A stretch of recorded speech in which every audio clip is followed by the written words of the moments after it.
The following podcast is taken from a live broadcast on Inspire FM.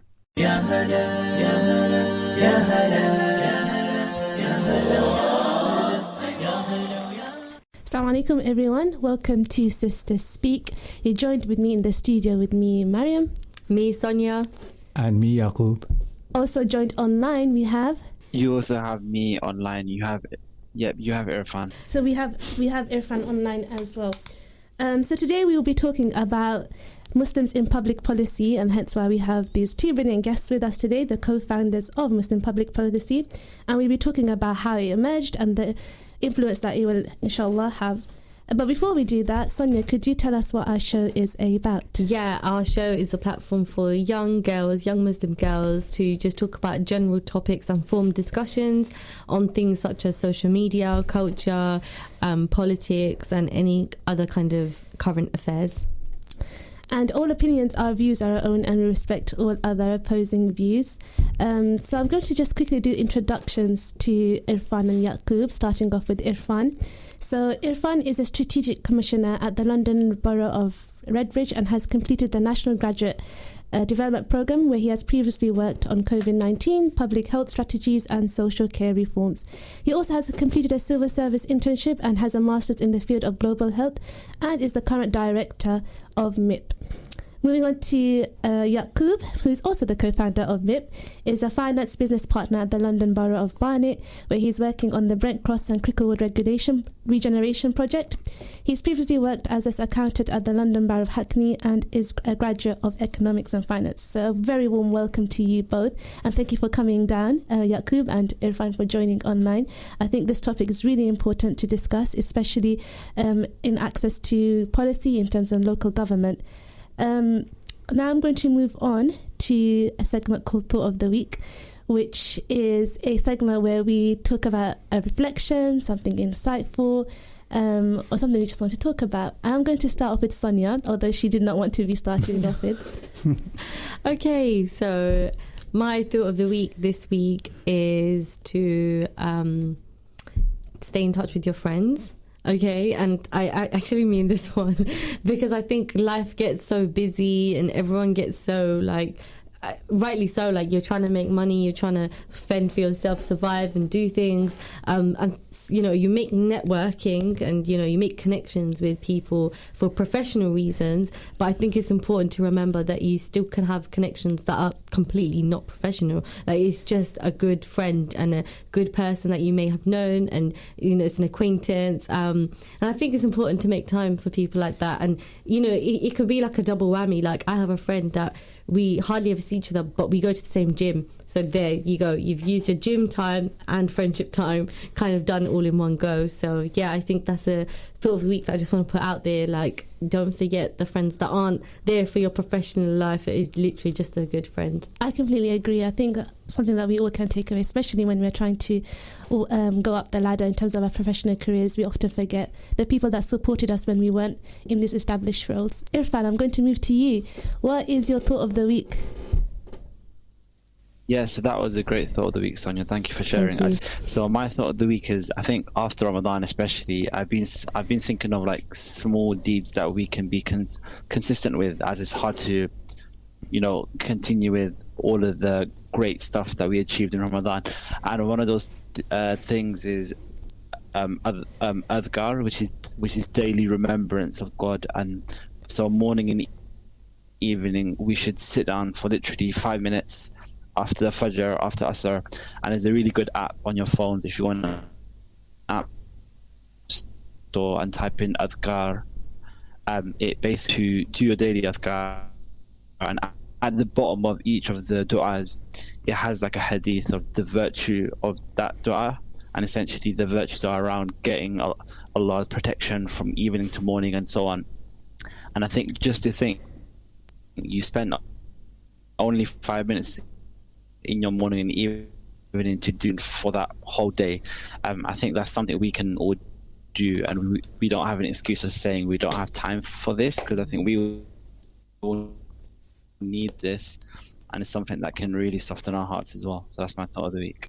Absolutely, that's a very beautiful thought of the week. And that's my thought of the week. What it reminds me of is that Allah loves consistency and small acts, and that's something that is quite achievable. And especially that Ramadan has gone, and we're looking forward to the Hijjah that's upcoming as well. I think that's something really important. I also use an app, it's called Dhikr and Dua, and it has the same kind of essence. So really thankful for that thought of the week. Yakub, can you follow with a thought of the week? I can. I'm just going to slightly build on Irfan. So it's about, I guess, reaching your goals. And I was listening to a podcast, I think, yesterday, and it's about setting yourself standards. And I think that's really important in achieving your goals. So he talked about, doing something, but going the extra mile, so adding something. So let's say you're going to the gym and you're going to spend 15 or 20 minutes, then adding 10 minutes and spending half an hour. So going that extra mile increases your standards and will help you achieve your goals. And I think that's really important. But yeah, just setting yourself good standards to achieve your goals, I think is really important. Really good thought of the week as well. Reminds me of the book that I always talk about, Atomic Habits. Maryam's favourite book. It's a very good book. I must recommend it. And it kind of outlines about how you can adopt good habits, and it really actually focuses as well, how do you cultivate an environment that allows you to develop these good habits. So thank you, Yakub. I think I'm going to build on your thought of the week in terms of having goals. I think spiritually, we tend to kind of not have goals because we kind of get so engrossed with our professional goals, our personal goals, but actually fundamentally we should be grounded by our spiritual goals. And again, I think what Yakub has said is about the small acts and being consistent. And I think what you also said in terms of having standards is really important, because if you want to elevate yourself in terms of your spiritual growth, you have to have a benchmark which you want to reach. And I think the beautiful thing about Islam is that it looks about your journey as opposed to at the end. And it's about how Allah is going to look at your sincerity as opposed to the quantifiable acts that you do, because on the Day of Judgment, He's going to weigh our deeds as opposed to count them. And I think that's such a significant thing. So yeah, I think my thought of the week is a mixture of both of yours, just kind of taking it away, but alhamdulillah. So yeah, I think that rounds our thought of the week. Does anyone else have anything to add? No, not really. Yeah, I think that was all. But you took the easy way out. Yeah, you copied them. I copied them. I rounded it up, but yeah, alhamdulillah. So Sonia, I'm going to hand it over to Sonia, who will be playing a game called Would You Rather. We tend to play these games here and there, and I think it'll be quite good for our guests to kind of ease into our show. Yeah. Over to you, Sonia. Yeah, so it won't be just Would You Rather, it's just some kind of general questions. It's just a bit funny to see how you deal with certain situations. So I'll just start with the first one. So I'll go round, starting with Irfan. Yes. Okay. So Irfan, would you rather speak to animals or have the ability to hear other people's thoughts? Ooh. He's thinking about it. I think I would rather speak to animals. I think, but that's more because I don't want to hear other people's thoughts. Because I think the whole point of having thoughts is you filter out what's not good, and you only say what's good. And so I think that's a benefit that we don't see, but we would see if people, like if we knew what people were thinking. So, and also speak to animals. I love nature. I just came back from the Cotswold this week, which is like a green belt area near Gloucestershire, near the Midlands. It's really beautiful. And yeah, if I had the chance to speak to animals, to hear about their experiences living in the green land and, living a peaceful life that we don't get to experience, how great would that be? So that's my answer. Well, that's a really good answer. I think that was easy for you because you've just mentioned you actually like nature, so it's just straight into the nature thing. But yeah, Maryam, would like to go to you next. So, yeah. I think the same with me. I think I find it difficult to hear my own thoughts, so I think it would be too challenging for me to hear everyone else's thoughts. And again, I think even speaking to animals, I think I'd be quite scared. So I don't think I can really. You just pick neither of those. I pick neither of them. I think I'd be quite scared to have a conversation. I think I would want to talk to trees and like nature, and not animals. No, that's not part of the question. That's not part of the question, but we diverge. But yeah, I think for me it's neither. All right, and Yakub. I think I would say speaking to animals as well. I think You all just copied each other. I think it would be slightly scary hearing other people's thoughts Really? in terms of, you'd hear, as Irfan said, you'd hear, I don't know, deep, dark thoughts that maybe should be kept to themselves. And you kind of filter out your bad thoughts and, have good thoughts. And I don't know, hearing other people's thoughts, maybe you'll be slightly concerned about what other people are thinking rather than what you're thinking yourself. But yeah, I think I'd go good with answer. animals. I mean, after hearing everyone, I'm going to have to copy. Only because, again, Irfan's point is like, you don't want to hear what other people are thinking. Exactly. Because you don't want them to hear what you're thinking either. Because you know yourself how you kind of evaluate all the things and then say the right thing. So, yeah. And talking to animals seems pretty cool. Yeah. Okay, so we're going to the next one, which is completely random. And shout out to Lamisa. She's one of our presenters. She's not here with us today. But she asked me this question. It just made me laugh. I'm going to do Yakub first. Oh, no. If your phone screen protector is broken... but you can still use your phone, yeah. How long will it take for you to go and get that fixed? Like something you have to fix. How long will it take for you? Are you immediate or like?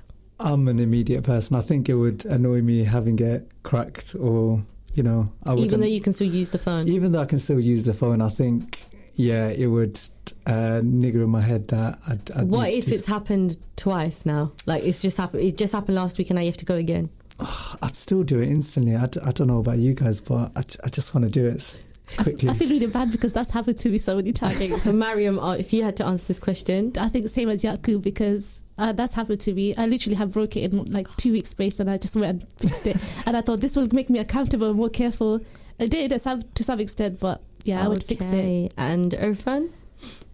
Just clarifying the question, is it that the screen protector is broken or the screen itself? I would say it's something you have to go get fixed. So let's say it's not an easy fix. It's not just replace the sticker. Let's say it's the screen, yeah. But you can still use it. Oh, I see. Okay, yeah. If it was the screen itself, then I'd go instantly like you're cool. But if it was like the screen protector, like a minor crack, then admittedly, I've waited a long time to get that stuff fixed. Yeah, Same. So with me, same. If it's like a screen protector, I think I've had this little like corner for so long that just has like a little crack on it. I think everyone has that. And you can feel it when you talk as well. Sometimes it's scratching your ear.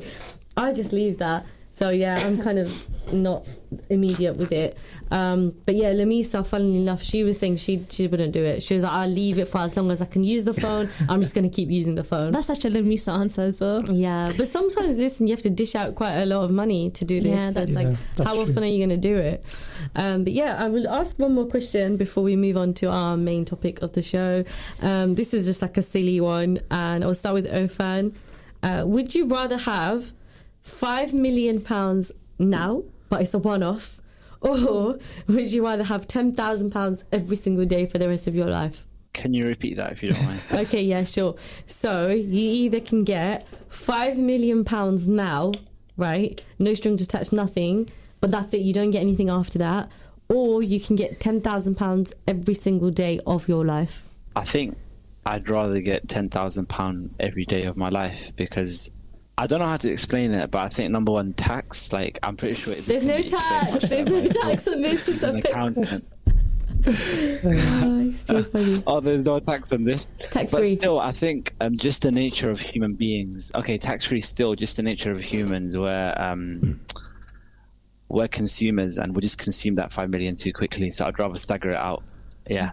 Okay, interesting. Me too alike. I think me and Irfan are very alike. I have the same thought process as well. Really? Because I would think, okay, if I have this £10,000, how do I compound it and be more intentional with it? Wow. Whereas if it's 5 million or whatever number you said, I would feel like I've got such a big amount. I can be a little bit more unintentional with that money. Like reckless. Yeah, quite reckless. So I'd rather be more intentional with what I do. You guys are disciplined. And Yakub? Be for real. Be actually for real. If someone literally said you can have 5 million now. As the finance person in the room, I'm going to have to say 10k. Shock me.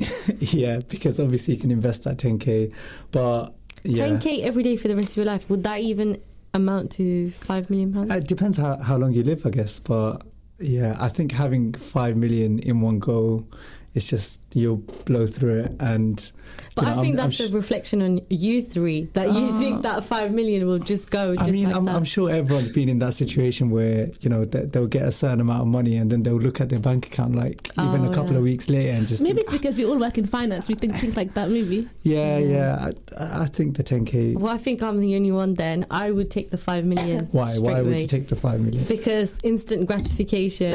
Okay, and also 5 million is a lot of money. Like, I don't believe that I would blow that. I'm quite good at budgeting. Okay, not that bad. Not 5 million bad.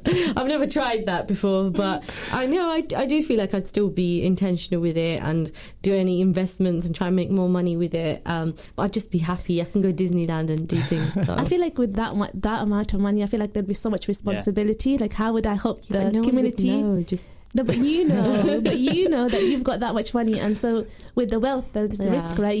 There's the responsibility with it. So I would feel like that is too much responsibility for me at one given time. What do I do with myself? I actually got asked that question at interview, and they asked whether I'd get, I think, 10 million or like £1,000 for the rest of my life, and obviously it was just a question on how I'd budget and stuff like that. But what did you respond? A real interview, like a job interview. a job interview. Wow. I mean, the correct answer would have been the £1,000 a month, because obviously you'll be able to budget for it. The 10 million's kind of like, you know, you have an amount, and I guess it depends how you budget, whether it's the 1k or the 10 million. But yeah, it's so you all came with the logical answers. Go ahead.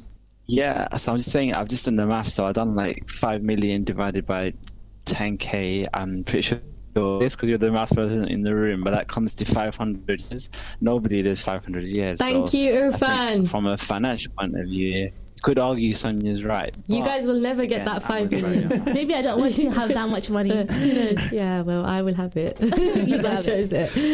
Thank you, Irfan. And that actually wraps up the fun gaming icebreaker session for us now. And we can move back on to the main part of the show. Thank you, Sonia, for that. And that was quite fun to play. So now moving on to the main topic. So what I want to do is talk about Yakub's and Irfan's journey to local government. I'm going to start off with Irfan just to talk about how he got into his position, and I would like you to just to elaborate what you do right now and how you kind of envision yourself in the future. Sure. So I'll start off back in, let's say, 2017. So I started off my undergraduate studies at King's College London, and I studied global health. So my interest area was always health in general, and I was one of those people who were interested initially in getting into medicine, but let's say more through societal pressure than I'd say my own sort of passion. So alhamdulillah, I saw the light though in sixth form through doing some work experiences, and then I decided that I'm still interested in health, so let me go forward with a global health degree. Then obviously in the middle of my degree, or towards the end of it, the pandemic hit, so kind of skill set area, or you know, the area that I got my degree in had actually become really handy, and I thought, which career sector fits best with my skill sets and the knowledge that I've now developed from university? And I thought that was public service, so I applied to a variety of public service graduate programs throughout the duration of my last year. But in my second year, alhamdulillah, I got an opportunity to do an internship in the civil service SDIP. So if anyone knows about SDIP, it's an internship for people from lower socio-economic backgrounds. And I did that. I got a taster into what the work is like in the civil service, and I thought, you know what, this might be for me. So I applied for that. I got into SDIP, and if you successfully progress through SDIP, you get a fast track into the assessment center. Admittedly, the assessment center did not go too well, but alhamdulillah, I used the experience of that assessment center to future ones. And so I applied for the NGDP, which is a local government graduate program, which is the equivalent of the fast stream in the civil service. And essentially, I was waiting till quite late in the day to hear back after my video interviews and tests because of the pandemic hit. And then alhamdulillah, I got in. I was able to start off the graduate scheme at the same time I started my master's. Actually, I was that sure that I was not going to get a job that got into a master's, which is what 9 out of 10 people do when they know they're unsuccessful with graduate scheme. So, but alhamdulillah, I swear I'm not adding anyone here. This is just me talking about my journey. So I do apologize, Sonia, but that's just that's my journey into local government. If there was an element of your question I didn't answer, let me know. No, I think that Maryam, covers it. Yeah, I think that covers a lot. I think one of the kind of reflections from that is that sometimes we think that there's a certain trajectory that we should pursue, but Allah has something written better for you. Who would have thought there would be a global pandemic, and your degree became extremely relevant? And with that societal pressure of going into a certain degree, that often does come from our communities, because that sense of security. But really and truly, the premise of it is service, and that's exactly what you're doing now. So alhamdulillah, it's really good to hear that it has worked out for you. And obviously we will be talking about MIPP in the next half. Yakub, could you tell us your journey as well? So like, I guess a lot of people, I didn't know much about public sector, local government, central government. And so when I did my undergraduate in economics and finance at the University of Surrey, when I came towards the end of my undergraduate studies, again, like a lot of people, it was almost like, what do I do now? And then I started applying to different graduate schemes, some in the private sector, some in the public sector. And I came across Finance the Future, which is a local government finance graduate scheme. And I just thought, why not applying? So I applied along with one of my friends actually from university. She applied too. And we went through the process. So it was a phone interview, then I think it was like some online tests, and then an assessment centre. But I think one, I guess, key reflection from actually applying into local government was having someone to do it with you. Looking back, I don't know if I could have done it myself, and just having that soundboard where, you're doing, mock question answer sessions, or, you're answering questions together. I think it's really important going through that journey with someone. And I'm really grateful for it. So I was successful in that application. I managed to get into local government.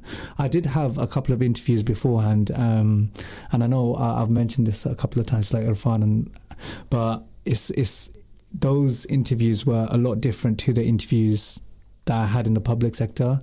The ones in the public sector was more around your social values, how you can, become more socially aware, how you're helping people, whereas in the private sector it was more, how they can harness your powers into becoming more profitable. So it's, I guess, a different stance, but if anything, like I kind of enjoyed the interviews in the public sector, and that's kind of what drove me into this sector, and that's where I am right now.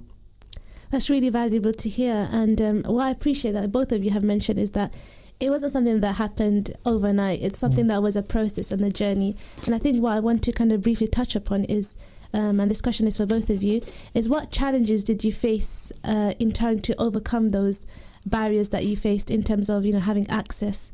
Do you want to start off, Yakub?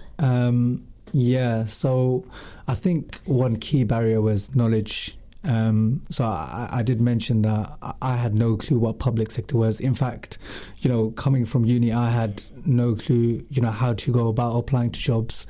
I didn't know what certain sectors, offered me. And it was almost like, I would just apply to this because it's there. And I think it's really important having that knowledge, and that only comes with actually speaking to people who have been there and done that, and that's really important. I think perhaps the second point is interview skills. So if I look back at my first interview, I would have thought, what is this guy doing? What is this guy saying? But I think one perhaps thing I would change looking back was, I did mock interviews, I did mock question answers, but, actually speaking to someone who has been there is really important. So, alhamdulillah, like I was given the opportunity to sit on an interview panel, and then it gives you a true reflection of what actually is the organisation looking for, what are the interviewees looking for. I just think that's really important, actually speaking to people who have been there, who have done that journey, and they're more than willing to help. So, it's just, it's about reaching out and That's networking. it. And that's, probably. No, go ahead if you have a thought. Yeah, no, I mean, we're going to speak about MIPP, but Sure. that's kind of what MIPP is all about. Having that network or being that sounding board for someone in those circumstances and giving them that network and the ability to, yeah. Oh, that's a really insightful to hear in terms of how you just were proactive and tried to get support. And I'm sure we will discuss how not everyone has that ability to access that knowledge. I know for me as well, I was proactive in terms of trying to get help to apply to the roles I'm in today. We are coming to the end of the first half. Irfan, I will be asking you this question afterwards. However, I think what we have kind of talked about this first time is really important in terms of understanding how people can get into local government, understanding that it's a journey and it's a process as opposed to something that happens immediately. And you have to be really proactive in terms of trying to get those opportunities. So again, thank you again, Irfan and Yakub, for that. If you do want to join in the discussion, you can call us on 01582 481822, or you can WhatsApp us at 07779 481822, or you can message us on our Sister Speak Instagram. We would love to hear your thoughts. So that does round off the first half. Does anyone have any last thoughts in the last couple of seconds? No. Nothing from me. Okay, perfect. So that is the end. Thank you for your contributions. I will see you in the next half. Assalamu alaikum wa rahmatullah. Assalamu alaikum, this is Atif Nawaz. Listen to Inspire FM shows in your time by heading over to inspirefm.org or listen on Apple Podcasts or Spotify.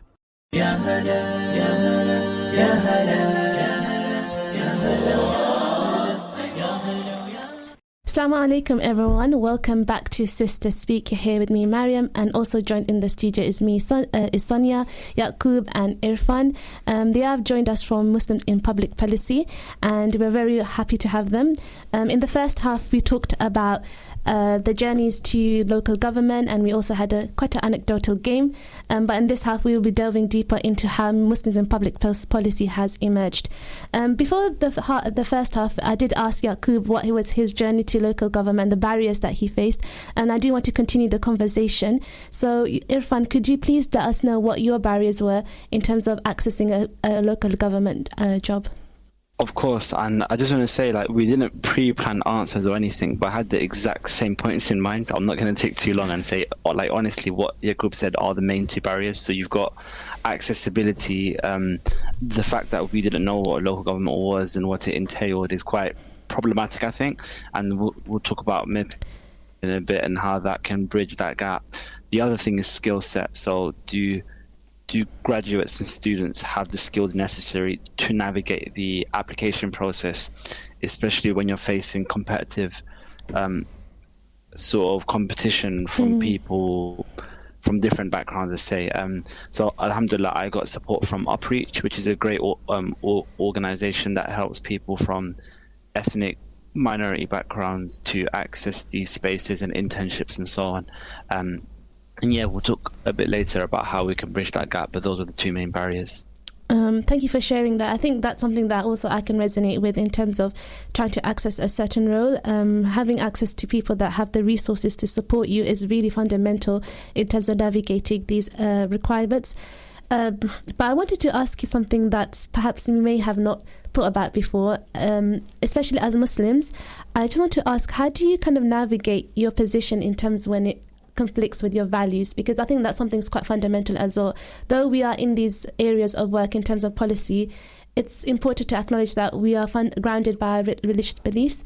So I wanted to start off with Irfan. What is your views on that, and how have you navigated those conflicted aspects of your role, if there is any? Yeah, of course. And just to say, first of all, I think it's really important to choose a career which matches your belief standing, and that's where I think, again, this sector is really good, because the whole essence of it is public service and stewardship and looking after people and looking after the residents that you serve, especially in local government. So just to put out there as a disclaimer, alhamdulillah, I've not been in a position where my values have been conflicted at work, so I've not had to navigate that problem. But I think what I can say is, where there is an issue, I can say that at a level where you're not too senior, especially when you're starting off your career, you definitely have scope to speak to management and talk about where, if there's certain policy area that you're not really comfortable working on, there's definitely scope for you to get your work streams moved around so that it fits what you're passionate about and something that you want to work on. I will admit, as you get more senior, there might be more challenges that sort of come along the way. I think at that point you have to get advice from the right people. If it's an Islamic issue, then from scholars in your community. If it's something more professional, then your mentors, like in the professional setting. And it's at that juncture where you have to sort of make your decision if you want to have people that are more senior in the sector that are challenging these issues head on, or whether you want to avoid it altogether. And I'm of the position that I think we need people representing this field that can sort of navigate some of the issues, and hopefully you don't have to do it when your values are conflicted, because that is the nature of our work, is that it's very resident facing, very citizen facing in that sense, and there's people from diverse backgrounds that are very understanding of your beliefs and so on. But yeah, I think that's thoughts. a very well-rounded and comprehensive thought process, because I think what you've highlighted as well is that your decision into your career is something that starts from the very beginning. You have to research whether these industries are going to compromise your beliefs. And then the second point that you mentioned about how when you are in certain careers, and as you grow into the ladder, you'll be conflicted with these ideas that might be against your values. And how do you have that conversation? How do you have that dialogue? But then you have to make that choice, and I think that's the fundamental thing. It's a choice when you're in these roles, that you have to be able to articulate your values and understand why you are following these values as well. So I do think it's really important as Muslims we should try to have a teacher to teach us, what fiqh is, why do we believe certain beliefs, so we can navigate these roles, but in the same time in terms of representation. So Yakub, I want to ask you the same question, if you have faced this, or what your views are. So I just wanted to add to what Irfan said, that I think it's really a rare occurrence that this happens, and I think it's really important to speak about it. So rather than perhaps kind of take a step back and just kind of be miserable, it's really important to speak about it with your managers, to your colleagues. I just want to add that I think right now, there's a real drive for equality, diversity, inclusion, and people will actually respect you for standing up for your beliefs, because right now, everyone has such varied beliefs, such varied values, and there's a mutual respect. Whereas if someone has different values to me, they will respect me for having those values, even though it may conflict with theirs, or even though, they might not agree with it, but they will still respect it. So I think this real drive for equality, diversity and inclusion is really important. And right now, and I can speak for perhaps my organisation, I don't know about other organisations, but if I wasn't comfortable doing something specific because of my values and I stepped back from it, I think they would respect me for that, and I don't think they would kind of throw up a fuss. But I just want to kind of say that it's really important actually speaking to people about it rather than kind of staying silent, because I've had these conversations with other people where they hate their jobs, or they really despise their workplace because they don't speak up, and it's just having those conversations. I think it comes from a place where people don't have the security of having another role, and so therefore they think that if I do speak up, this will compromise their career progression. But I think I've actually experienced this, but I think what it is that you have to recognize that risk is from Allah, and so therefore you can only acquire the amount of wealth that Allah has written for you. And so therefore, even if you make the choice for the sake of Allah, you have to have that conviction that He will facilitate for you and He will open the doors for you. And I actually recently experienced this conflicting thing, so that's why I wanted to ask what's your views on this. And I think dialogue is really important. I think when proud of your values and you fully have conviction in them, I think Allah opens the doors quite naturally. So Irfan, did you have anything to add? Not to this bit, no. Okay, perfect. So I think I want to kind of move on to actually talk about MIPP, so Muslims in Public Policy. As I mentioned, Irfan and Yakub are the co-founders of Muslims in Public Policy.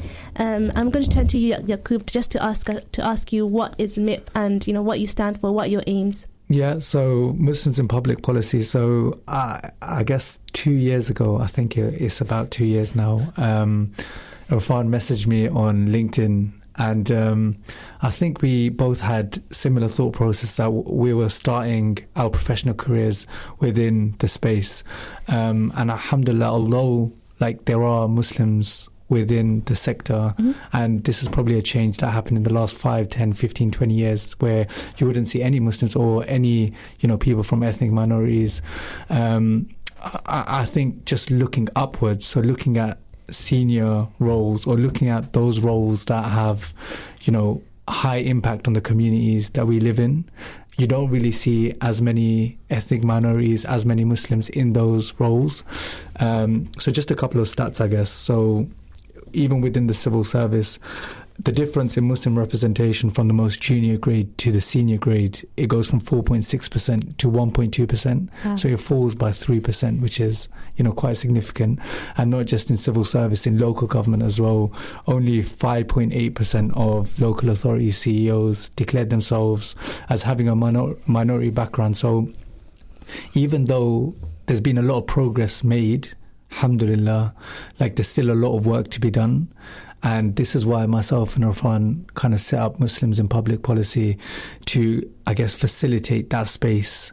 And yeah, I'm just going to pass on to Irfan if he wants to add. Yeah, I think so. You've already spoken about the main bit, which is about the gap in representation at the highest level. So I'm not going to talk about that. I'm going to talk about more the softer element of it, which is the community. I think element of community was missing in this space, and that means more generally networking opportunities for people within the space. Let's say doing outreach to people that want to learn about local government and the civil service within this space. That was absent. And I think just coming from a place where at university, and I am aware that people have had different experiences with their ISOCs and Islamic societies and so on, but alhamdulillah, mine was quite positive. At King's, especially in my undergrad, I was heavily involved in Charity Week, which is the Islamic Relief Project, and just seeing what can be achieved when Muslims unite as a volunteer force was really empowering. And I didn't want that to end just because now we have jobs. I think we can emulate this in our careers, obviously to a lesser intensity because we're more busy, but it doesn't mean that we can't facilitate something for Muslims just to sort of give back to their communities always. So it's a mixture of that representation point that Yakub made, which is the more professional point, but then you have the softer community point, which also is very important as well to note. What has been the challenges, Irfan, in terms of bringing people together for the establishment of MIPP? Challenges in bringing people together. So as Yakub said, it's been 2 years in terms of creating the strategy, getting people on board. I think one of the challenges were that we didn't launch straight away and we didn't go live straight away. I say it's a challenge. I think it was a benefit, and in hindsight, I'm really happy we did that because it gave us a lot of time to make mistakes, to learn, to start off again. So even something as easy as a platform to communicate, we went around using 2 or 3 different platforms, sort of making mistakes with them. Just seeing how the team operated, and then we adapted accordingly. But I think it was also a challenge because when we had people come on board onto the team, it was that lack of stability because we'd had not launched yet. We were still working out what's the best way of working as a project. Now we're live, and alhamdulillah, we've got a bit of stability in the team. We've got projects planned, etc. It's a bit easier. Speaking of projects, Yakub, can you talk about your current projects that you have for MIPP? So I guess 3 of our main projects is outreach, our mentorship program, and networking. So recently our mentorship program launched, and I mean, I can say this, that it's open for applicants of people who are in this within the space, so who are early within their careers within local government, central government, or arms bodies of those. Please do apply. And I think Irfan touched upon a really important point about the networking element. I think networking sometimes gets a bad view in the sense that people think, you know, you have to be outside all of the time speaking to everyone, but it isn't like that. It's kind of speaking to the people you just come in contact with. And I think perhaps in our communities it's quite difficult because obviously you have, not just in our sector, but in any sector, you have, I guess, the pub culture, and sometimes Muslims aren't comfortable in, you know, immersing themselves in that culture, which is totally fine. And what MIPP is trying to do is, I guess, facilitating a space where people are able to build connections and build relationships, but in a way that they don't need to kind of forsake their own values. And I think that's just really important. Yeah, in terms of outreach, I think you mentioned that because I'm quite passionate about social mobility. On that front, what do you kind of envision MIPP to do? So one of our key driving points is universities. So, you know, myself and Irfan mentioned this, and I know a lot of people had the same thing where they finished university and they didn't know what to do. They didn't have knowledge about different sectors. So one of our, I guess, key outreach elements is, you know, having those connections to universities and to student bodies, and going to universities and speaking about our sector and speaking about the type of work that we do, so that if, like myself, you see an interest within the sector, or like Irfan, you see an interest within a specific part of the sector, then you have knowledge before you go into that, and you can actually pursue a career in that, rather than kind of going in blind and thinking, wait, I don't know what's going on.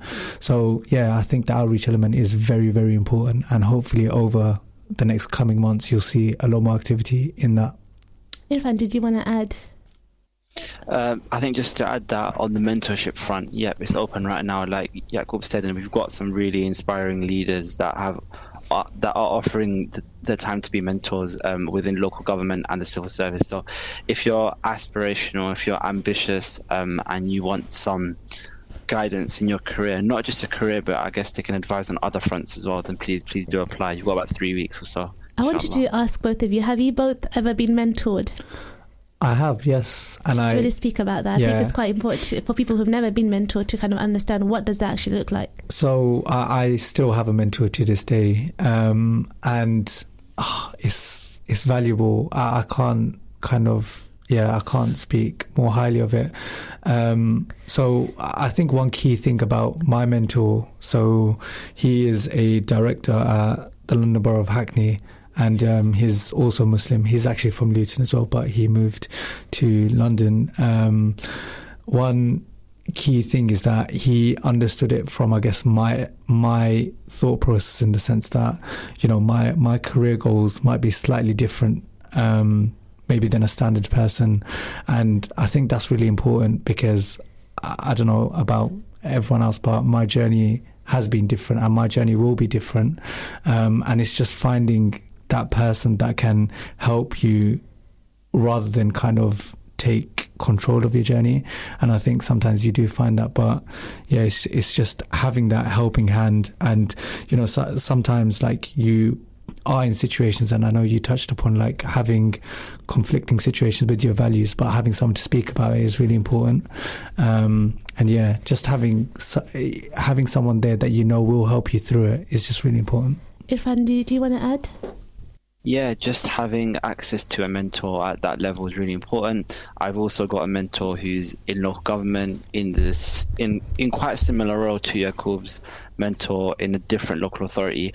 I think from a professional point of view, it really gives you access to those really high level discussions that you're not exposed to at this point in your career, but you know that one day, inshallah, you might be there, so you're able to navigate those issues and those conflicting problems that they're solving in their role, and you're able to like transfer those skills or understand what's needed for me to be able to solve problems in your role, basically in the future. Also good to note that we've got mentors that are Muslim. I think that helps as well, because it helps to link that kind of that whole public service and faith link is there. But some people do prefer to have a mentor that is like totally externally separate from their way of functioning in terms of even their faith, and it really does come down to preference. Genuinely, whatever works for you best is going to be beneficial, but having a mentor is great, and that's why we've got this program running. Amazing. I'm also someone that's benefited from a mentor. I just want to ask, how do you liaise the mentor and the mentee together from MIPP? Is that through a interview process, or can you just kind of delve into the details? So, like the actual application that mentees submit, so that they answer like a series of questions in terms of like, you know, what they want to get out of the program, in terms of what they're looking for in a mentor, and then internally, and then obviously we have a list of mentors, and Irfan said there's some great mentors that we have, and then internally we will allocate the mentee to the mentor depending on what the mentee is looking for out of the program. So it will be an internal allocation, but obviously we will allocate as best as we think. Yeah. Irfan, did you have anything to add? Not much. Just we have an application form and we'll allocate appropriately from the answers we get back. But no, there's no interviews planned for this year. But in the future, it just depends on the demand we get. I just want to add as well that so the mentorship program is open for people who are at the early stages within the sector, but the next mentorship cycle will be for people who aren't in the sector, so who are looking to come into public policy. And yeah, that will open, Irfan, I can't remember the date. It will be like January, so the start of the next year. Yeah, roughly. so for those people that are thinking about going into the space, our mentorship program will start at the start of the next year, so just stay active on that. Yes, if you do want to find out about the opportunities, MIPP does have a website. Could you just tell us the URL? If you just type in mip.uk, it should come up. Yep, and I think you also have an Instagram page, and your Twitter handle is the same. So thank you for sharing that. I think having a mentor is really important. I think the way the mentor-mentee will speak over Zoom or online, it won't be a physical aspect to it. It will be. Well, I think go for it, Irfan. Yeah, I think it just depends on their preference. So if they're not too far from each other geographically, then whatever's feasible. But just to note that Instagram and Twitter is MIPP_UK, just a really subtle difference, to the website handle instead of the dot. But yeah, that's why I wanted to come in. Okay, perfect.